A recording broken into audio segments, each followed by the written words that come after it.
Hai sahabat setia Dedari, selamat datang di Depot Dedari Podcast. Dedari Podcast adalah bagian dari Rumah Sakit Ibu dan Anak Dedari Kupang, di mana kami akan membahas topik kesehatan dan topik menarik lainnya dengan narasumber yang kompeten di bidang. Kami ingin sahabat dapat mencapai sehat fisik, sehat mental, dan sehat sosial yang optimal. Semoga sahabat mendapat inspirasi sehat hari ini Hanya di Depot Dedari Podcast. Halo, jumpa lagi di Depot Dedari Podcast. Baik, bersama saya tentunya Dr. Agni selaku host pada episode kali ini. Nah, sahabat-sahabat Dedari di luar sana dimanapun berada, tentunya tidak kalah dengan topik-topik di episode sebelumnya. Topik kali ini adalah pengenalan apa itu anestesi dan pilihan yang terbaik pada ibu hamil.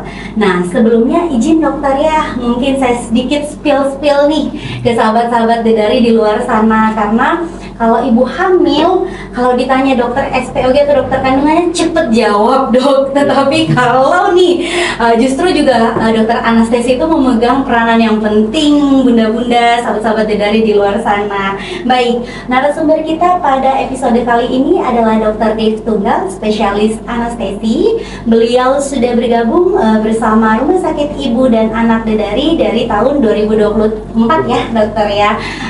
Oke, baik dokter, mungkin saya berikan kesempatan untuk menyapa dulu nih dok, sahabat-sahabat podcast kita di luar sana, sedikit memperkenalkan diri sehingga kalau datang ke Dedari tentunya juga tahu dok, dokter anestesi yang menangani beliau. Silakan dokter.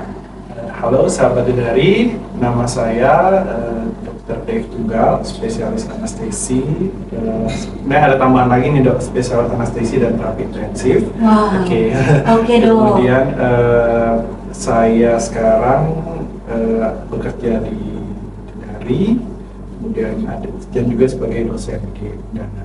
Wah, ternyata saya dengan Pak dosen juga hari ini tambah menarik tentunya ya dok, kita ngulik untuk topik kita hari ini. Baik, terima kasih dokter Dave. Nah dok, sesuai tema kita hari ini tuh dok, anestesi. Nah, kalau nih dokter kadang saya ngomong nih ke pasien, ibu akan nanti prosedur operasi, ibu dilakukan anestesi ya. Itu udah horor duluan tuh dok. Udah kita bisa membaca ya dok, gestur, mimik, raut wajah, ekspresi wajah. Itu udah kayak ketakutan gitu dok. Karena mungkin terbayang adegan film-film FTV ya dok.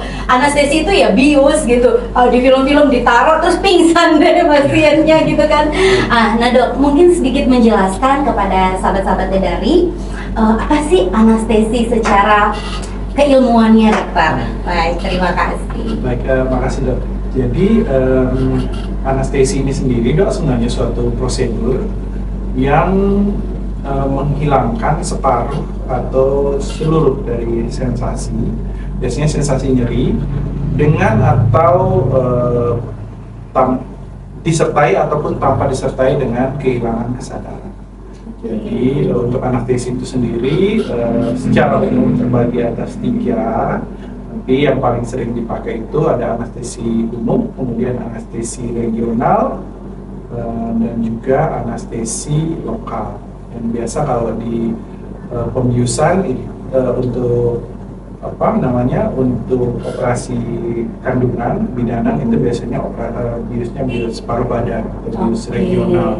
Regional ya dok. Oke dokter, kita lanjut lagi nih dok. Nah tadi kan dokter sudah menjelaskan kurang lebih ada 3 jenis ya dokter, yaitu bius general atau umum, regional dan juga lokal ya dokter.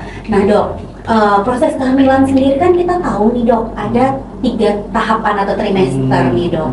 Nah apakah ketiga jenis anestesi tadi pada tahap kehamilan trimester 1, 2 maupun 3, apakah semuanya itu bisa digunakan dok? Karena kan kita nggak tahu nih dok, mungkin kita hamil muda nggak sengaja, kita tuh terluka dan harus kalau kita dibawa ke unit gawat darurat itu kan biasanya kita dibius lokal ya dok ya.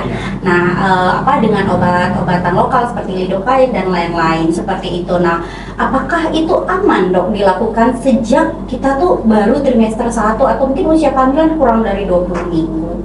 Baik dok, terima kasih pertanyaan yang bagus. Jadi kalau seandainya ibu Untuk pembiusan yang kita omongin, pembiusan untuk ibu hamil, sebenarnya ini maksudnya pembiusan pada saat melahirkannya.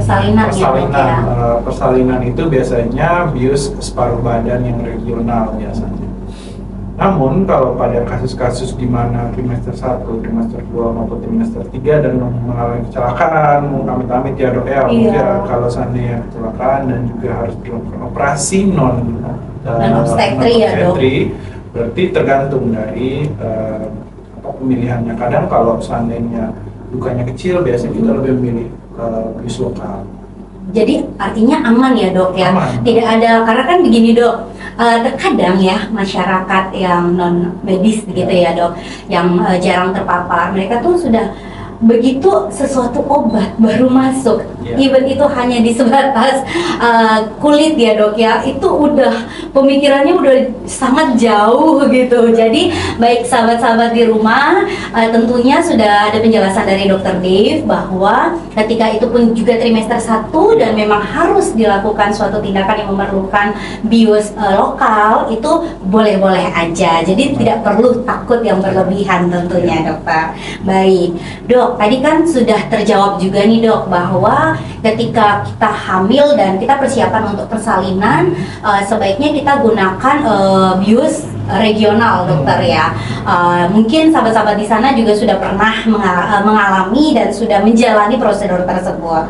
Nah dok, tetapi mungkin biar untuk menghempaskan nih dok opini-opini netizen gitu kan dokter, mungkin bisa menjelaskan dok, sekiranya persiapan apa saja sih dok yang perlu dilakukan sebelum dilakukannya tindakan anestesi pada saat kita mau persalinan? Baik, bagus juga sih dok. Jadi sebelum dilakukan pembiusan dok, jadi biasanya pembiusan pada ibu hamil itu bius regional, kita biasa lebih spesifik lagi dibilang bius spinal ya. Sebelum tindakan itu yang pasti puasa dok. Yang pasti puasa dengan aturan biasanya kalau air putih atau air yang tanpa bulir, air jernih itu 2 jam sebelum tindakan pembiusan. Cuma 2 jam ya dok ya. Jadi jangan over juga ya. Jangan over, puasanya 24 jam gitu kan dok. 24 jam lemes. Lemes setelah post-op lemes dok. Kalau untuk makan padat itu biasanya 8 jam dok. Oke, 8 baik. jam sebelum tindakan pembiusan itu dilakukan puasa. Tapi itu untuk kasus-kasus yang terencana.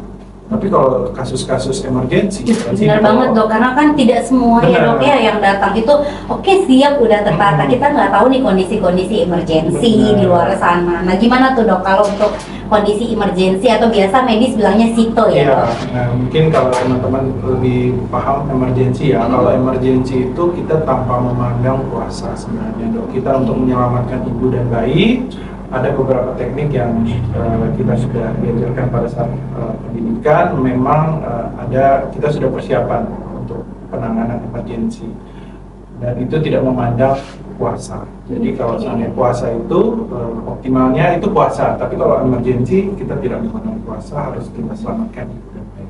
Oke, berarti bisa saya katakan dok, sungguh ilmu yang luar biasa dok ya, karena di sini ada humanismenya. Kita lebih memandang manfaat anestesi ini diperlukan untuk menyelamatkan sang ibu dan juga buah hati. Luar biasa dok, bener. Saya kalau kasus obgyn ya dok ya, karena selalu dari saya zaman pendidikan juga selalu digma bahwa kamu bukan menolong 1 nyawa ya dek ya, tetapi di sini kamu mempertimbangkan 2 nyawa sekali. Betul dok, aduh benar. Kebetulan saya belum pernah gemelis gitu. Siapa tahu ya abis ini rezeki dok. Oke, baik dokter. Nah baik dok, kalau persiapan itu udah diketahui nih dok sama sahabat-sahabat dari di luar sana. Nah dok, mungkin lagi biar lebih tenang untuk pasien-pasien, sekiranya dok kalau untuk operasi yang sudah terencana dan tanpa ada komplikasi apapun, itu kurang lebih berapa lama ya dok untuk efek anestesi itu diperlukan? Baik dok. Jadi efek anestesi tergantung dari obatnya, dan obat yang biasa kita pakai itu efeknya bisa sampai 2 jam. 2 jam selama operasi, kemudian mungkin 1 jam sekitar 2-4 jam efeknya. Jadi biasanya setelah operasi, mungkin teman-teman setelah operasi yang sudah pernah dibius setelah operasi mungkin kakinya masih belum bisa digerakkan. Iya, Nah, benar itu banget. ya biasa sampai 2-4 jam bisa baru mulai bisa digerakkan secara Betul. Saya sendiri sudah pernah dok menjalani operasi sesar dan sudah pernah menjadi pasien anestesi. Di situ sih benar-benar kayak yang wow gitu ya, sedikit terkesima. Yang awalnya saya bisa menggerakkan kaki dan kemudian, aduh benar-benar nggak bisa dan itu Kehilangan betul, sensasi, betul ya. dok, kehilangan sensasi, kehilangan apa ya dok ya, kepemimpinan kita atas Ya. kontrol diri kita sendiri. Oke baik dokter. Nah dok, mungkin sedikit lagi kita mengulik lebih dalam ya dok. Kalau tadi sudah dari tahap persiapan, kemudian durasi lamanya kita pemberian anestesi. Nah sekarang dok, mungkin bisakah dokter sedikit lebih menjelaskan kepada sahabat-sahabat di dari sendiri, gimana sih dok cara kerja anestesi itu sendiri? Mungkin yang tadi dokter bilang lebih spesifik ya pada saat persalinan itu, bagaimana sih dok cara kerjanya sehingga itu aman tetap dilakukan pada ibu hamil yang bersalin. Oke. Jadi kalau untuk bius paru badan sendiri itu efek obatnya itu dia berefek pada saraf di tulang belakang. Jadi saraf di tulang belakang obat itu disuntikan, dimasukkan melalui jarum yang halus sekali, bahkan lebih ya mirip-mirip rambut. Sehelai rambut Iya. gitu ya dok ya. Jadi tidak Nah, perlu sehelai khawatir, memang rambut. sangat tipis, Oke. sangat kecil, kemudian dimasukkan di antar celah, kemudian obatnya dimasukkan. Nah, di situ obat-obatnya itu bekerja dengan cara memblok sinyal nyeri saraf dari daerah perut ke bawah. Jadi efek nyeri yang dari perut ke bawah itu diblok, jadi tidak disalurkan ke otak. Oke. Jadi tapi itu secara temporary atau sementara. Jadi tidak perlu khawatir teman-teman. Jadi hanya sementara sekitar 2-4 jam. Kemudian setelah itu efek nyerinya itu akan dikurangi dengan obat-obat lain yang kita sudah berikan sebelum, selama maupun setelah operasi. Setelah operasi ya dok. Wah keren sih dokter. Jadi artinya kan cuma memblok dari perut ke bawah Ya, ya dok. benar. Artinya selama persalinan pun, karena gini dok, ada beberapa paradigma mengatakan, wah persalinan SC tuh nggak afdol, ibunya nggak berjuang. Padahal kita nih, saya sendiri pribadi sudah pernah, kita pun berjuang sebenarnya dok. Dengan tekanan di ruang operasi ya, kita lihat bagaimana seriusnya para dokter maupun asisten lain-lain dalam membantu persalinan. Jadi juga berkenan, ada kenangan lah juga dan perjuangannya. Baik dok, dokter kalau tadi sudah menjelaskan, nah sekiranya dok, apakah setelah kita prosedur selesai operasi sesar, nah dokter kan tadi bilang bahwa itu hanya bersifat sementara aja, nanti pun akan kembali. Nah, apakah setelah operasi terus, oh ya pasiennya langsung bisa jalan, silakan terserah aja. Nah, ataukah kita perlu nih dok, namanya pemantauan dulu. Nah, itu bagaimana dokter? Ya, dok, benar. Jadi setelah pembiusan, setelah proses operasi selesai, itu kita ada namanya pemantauan di ruang pemulihan.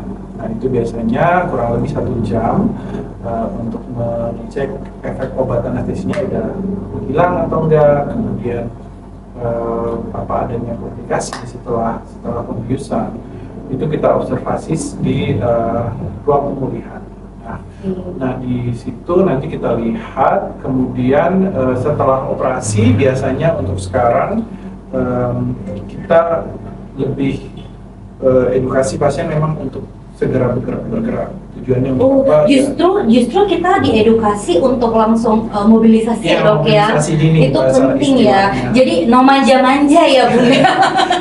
Itu perjuangannya, no manja-manja tentunya. Betul. Justru kita harus lebih langsung Ya, bisa mobilisasi menggerakkan dini, ya. tahu Baik ada dok. komunikasi. Tapi nggak lompat juga ya dok. Enggak juga. Nggak habis operasi terus udah lompat gitu kayak dok. Lompat Mobilisasi kayak sederhana ya. Baik dokter. Oke, berarti tetap harus dilakukan pemantauan dok ya, tentunya oleh tenaga ahli yang menangani pada saat itu. Baik dokter. Nah dok, kalau pertanyaan netizen itu nggak ada habisnya sebenarnya dokter. Ini udah kita jelasin prosedur, pasti yang terkepo atau yang dipertanyakan itu adalah dokter, pasti ada efek sampingnya, kan pakai obat-obatan. Nah, itu dok, sekiranya apa efek samping yang bisa terjadi pada saat pasien itu sudah melakukan ataupun saat dia sedang dilakukan prosedur anestesi? Bagus juga mengenai efek samping. Setiap tindakan pasti ada risiko dan komplikasi yang dapat terjadi. Jangankan juga tindakan kedokteran, tindakan biasa pun dok, contohnya mengiris bawang dan lain-lain juga kita ada risiko. Risikonya nangis, ya, nangis, tangan pun teriris ya, tapi tetap nangis kita bawang saya dok. benar, tetap kita iris bawang untuk memasak dan lain-lain. Tujuannya itu sama. Nah, tindakan kedokteran pun sama seperti itu, memiliki ada risiko dan memang resikonya itu beragam, mulai dari bisa terjadi alergi obat, kemudian infeksi bisa terjadi, kemudian gagal kerja obatnya tidak bekerja juga Oh iya bisa. benar banget ya dok, karena ada beberapa juga yang saya baca literatur gitu bahwa dia masih merasakan nyeri gitu ya, yang sama itu hal yang kita sudah kontrol dengan cara obatnya kita simpan dengan suhu yang optimal, kemudian penyuntikannya dengan standar yang tepat. Tapi tetap saja risiko itu ada. Risiko itu ada 0,00 sekian persen ada, tapi bisa terjadi 0,00 sekian dan Anda kalau mengalami itu Anda sungguh istimewa ya, masuk dalam kategori 0,00 sekian dok. Kemudian ada juga risiko hingga lain-lain, mungkin risiko gangguan napas, gangguan jantung, hingga yang paling berat kematian. Tapi itu risiko yang sangat kecil dengan screening yang baik. Makanya sebelum melakukan tindakan itu kita melakukan wawancara, kemudian tensi, nadi, kemudian cek lab dan lain-lain untuk memperkecil risiko itu. Seperti juga kita naik mobil, naik motor juga ada risiko kan dok? Risiko kita banget, dok. bisa meninggal juga di jalan. Namun tetap kita naik mobil meskipun tahu ada risiko itu. Jadi tetap risiko itu tetap ada, namun tenang saja karena di hasil pelayanan kesehatan dokter anestesi sudah terstandar, terlatih, dan kita akan memeriksa sebelum melakukan. Sudah diperiksa juga oleh dokter IGD juga, semua tenaga kesehatan sudah periksa untuk memastikan bahwa untuk ibu itu menjalani proses pembiusan dengan aman. Namanya. Setuju sekali dokter, benar. Apalagi di RSIAD dari kita sendiri itu juga prosedurnya nggak serta-merta ya untuk sahabat-sahabat dari. Tentunya kalau misalnya bunda-bunda itu atau pasien-pasien obstetri yang ingin persalinan secara sesar, itu bahkan screeningnya sudah dilalui di tahap pertama di UGD ya dok ya. Sudah di UGD oleh dokter umum biasanya, kemudian nanti ada wawancara tersendiri lagi oleh sama dokter anestesinya dengan beberapa penunjang data lain-lainnya. Oke, dokter, tetapi ada lagi nih pertanyaan, kan dibiusnya di ibu, tapi bayinya belum lahir. Nah, apakah sang bayi berisiko untuk mendapatkan pengaruh dok terhadap obat anestesi yang diberikan? Jadi untuk obat bius paru badan spinal itu sendiri atau regional atau spinal itu efek ke bayinya hampir tidak ada dok, sangat-sangat tidak ada, lebih aman efeknya. Tapi berbeda kalau biusnya bius total. Kalau bius total itu efek ke bayinya lebih besar, bayinya bisa tidak menangis. Tapi untuk operasi yang terencana dan tidak ada komplikasi di ibu, biasanya kita bius spinal itu aman untuk bayi. Tapi kalau bius, mungkin dokter ada pertanyaan lagi mengenai yang bius umum. Kalau bius umum itu kapan dilakukan? Pada kasus-kasus dengan ibu dengan kondisinya jelek, contohnya perdarahan atau kejang atau keracunan hamil atau bilang eklamsi. Itu kita harus bius total. Kita akan melindungi ibu dan juga bayinya, karena nanti untuk bayi nanti ada dokter anak juga yang akan menangani. Betul, itu yang perlu sahabat-sahabat dari mengetahui ya. Jadi untuk melakukan suatu operasi sesar, kita nggak hanya melibatkan satu dokter spesialis aja, bukan hanya dokter kandungan, tetapi di situ juga ada dokter spesialis anestesi dan juga tentunya ada dokter spesialis anak yang akan menangani penanganan anak dari awal anak itu keluar ya dokter. Oke, baik. Wah dokter, terima kasih ilmunya, perbincangan kita pada episode kali ini. Sungguh saya rasa untuk sahabat-sahabat di luar sana tentunya ada beberapa pertanyaan lagi sih dokter, tetapi kalau misalkan ada pertanyaan boleh di kolom komentar di bawah ini ya, tentu saja nanti akan kita jawab. Baik dok, kita masuk nih dalam sesi mitos atau fakta. Karena netizen itu dok, tentunya ada beberapa yang tidak bisa membedakan, oh ini faktanya ataupun mitos dibuat menjadi fakta, dokter. Nah, dok, mitos atau fakta pertama, apakah setiap tindakan anestesi akan menghilangkan kesadaran pasien seperti di film-film itu, dok? Silakan, dokter. Mitos. Tindakan Mitos ya, dok ya. Oke, mitos ya, sahabat-sahabat. Jadi kalau di film-film gitu di anestesi langsung tidur, bobo. Oke, tindakan anestesi sendiri bagaimana, dok? Anestesi yang seperti saya bilang tadi bisa menghilangkan kesadaran ataupun tidak. Ataupun Jadi tidak. ada dua pilihan. Ada dua pilihan itu ya, seperti dok, yang ya. tadi kalau separuh badan ya dia masih sadar. Tapi Oke. kalau bius total ya memang tidak sadar. Oke, baik. Itu tergantung kondisi ya, dok ya, Ya, sesuai. ya. Jadi pemilihan anestesi itu pun kita sesuaikan. Tentunya itu adalah pertimbangan oleh seorang ahli anestesi ya. Oke, mitos atau fakta yang kedua, dokter. Apakah anestesi spinal yang tadi dokter jelaskan bisa menyebabkan nyeri punggung secara permanen? Soalnya dok, banyak banget, sorry dok, banyak banget tuh pasien kalau kontrol, aduh dokter, ini gara-gara efek, karena kan letaknya itu dok. Jadi walaupun sebenarnya habis angkat beras, terus tiba-tiba nyeri di bekas penyuntikan, tetapi mitos atau fakta, pembiusan atau anestesi dokter spinal itu menyebabkan nyeri pinggang permanen. Mitos. Mitos ya, jadi tolong jangan menyalahkan spesialis anestesi kita. Oke dokter, mungkin Kalau sedikit penjelasannya dok. Permanen sebenarnya enggak. Mungkin kalau untuk temporary sementara ya mungkin karena jarum yang dipakai mungkin lebih besar ataupun berulang-ulang itu memang mungkin bisa dapat menyebabkan nyeri punggung, tapi itu dalam Sifat sementara ya, dokter, ya. Kalau seandainya permanen, kemungkinan ada kelainan lain yang sudah ada sebelumnya dan itu harus dievaluasi kembali. Mungkin ada penyempitan dari sarafnya dan lain-lain, dan itu mungkin belum diketahui dan diperparah mungkin dengan hamil. Betul sekali dok. Ya, karena saya pun pernah naik drastis berat badannya dok pada saat hamil. Oke dokter, mitos atau fakta yang ketiga, dengan adanya anestesi lebih membuat ibu merasa nyaman nih dok dalam menjalani operasi sesar.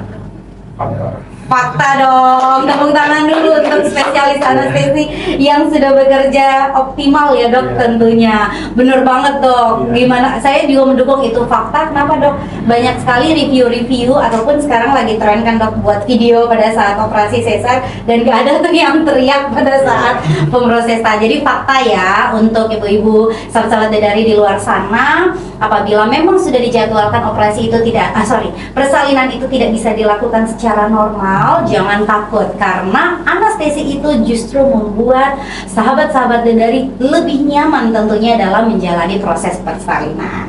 Oke dokter, selanjutnya nih dok, mitos ataukah fakta anestesi selama